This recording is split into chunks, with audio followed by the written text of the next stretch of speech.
We waited until they stopped killing.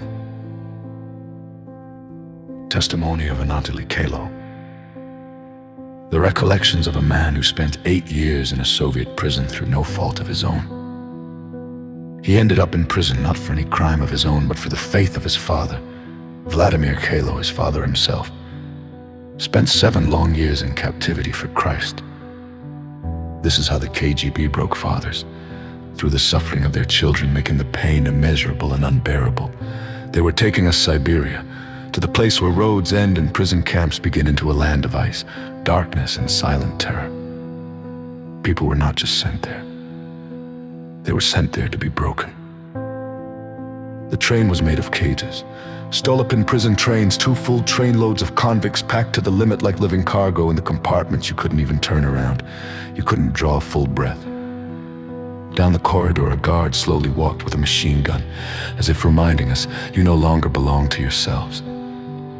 When someone needed to use the bathroom, the prisoners knocked on the door, then it would be opened, the person was taken out at gunpoint and led away like an animal on a leash. The air was thick, sticky, soaked with sweat, sickness, and fear. People were fainting from thirst, some were delirious, others quietly whispered prayers, not knowing if anyone would hear them. And suddenly the train stopped. Not at a station. In dead emptiness, among forest and snow. At first we thought it was a delay, then one night passed, then another. We stood there for 4 days. There was almost no water left. Per day we were allotted 2 mugs of water, 400 grams of bread, and 1 herring after the salty fish. The thirst became unbearable, and no more water was given. People begged, pounded on the doors, screamed, but the guards answered the same thing every time. Not allowed. That was how the convoy tormented the prisoners. It was unbearable and inhuman. Some couldn't take it, they simply died of thirst. The cars grew cold, the heating was poor, the cold gnawed into the bones like a beast. On the 4th day, the door flew open. The chief of the convoy came in. A stone face, an empty voice, as if he were reading a weather report. There's been a major riot in the prison, 400 people were killed. The thieves-in-law and the fallen prisoners were fighting. The fallen prisoners were those among the inmates who sold out their own brothers for an extra piece of bread and a minute without pain. There were 2 camp casters and they fought each other to the death. The car became so quiet you could hear someone crying. 400 is not a number. They are faces, they are destinies. There are mothers, wives, children who will never again see their husbands, brothers, and sons. Then I understood. The train had not stopped because it was broken. It was waiting until they stopped killing each other there. After those words, the train moved again. But it went strangely, slowly, almost crawling. The wheels creaked like old doors in a morgue, as if the train itself was afraid to go where the blood had not yet cooled. When the doors were open, we were not met by a camp. We were met by death. On both sides of the road, right at the entrance to the zone, bodies were lined. There were many of them, too many to count. Some were already turning blue, others were still warm. They hadn't had time to remove them. The roadside was heaped with corpses, and we did not understand where to go. It was terrifying. The convoy stood with machine guns, and the prisoners were forced to clear away the dead and load them into truck beds. They were taken into the forest to a huge pit dug by the prisoners and dumped there like garbage covered over with soil. When summer came, the stench spread through the entire zone. We were forced again and again to shovel more soil on top, because the bodies, as it were, kept rising back up. It is a sight that is never forgotten.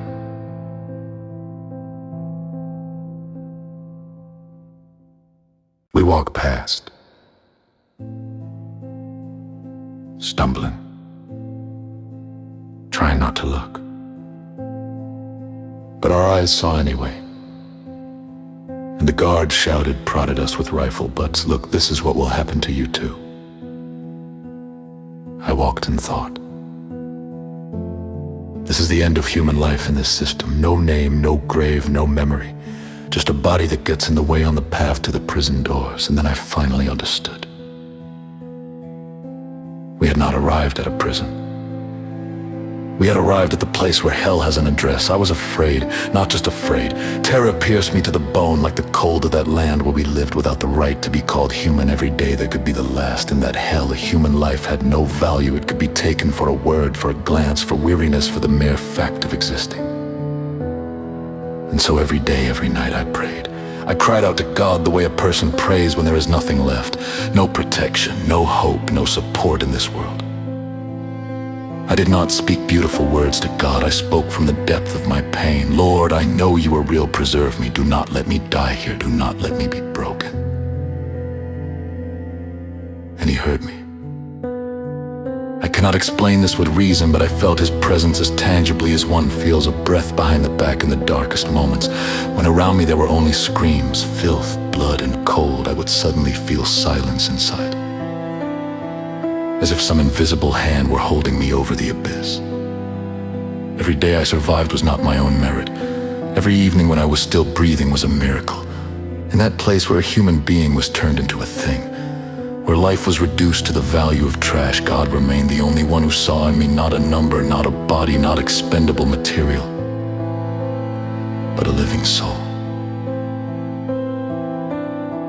And as long as I felt his hand upon me, hell could not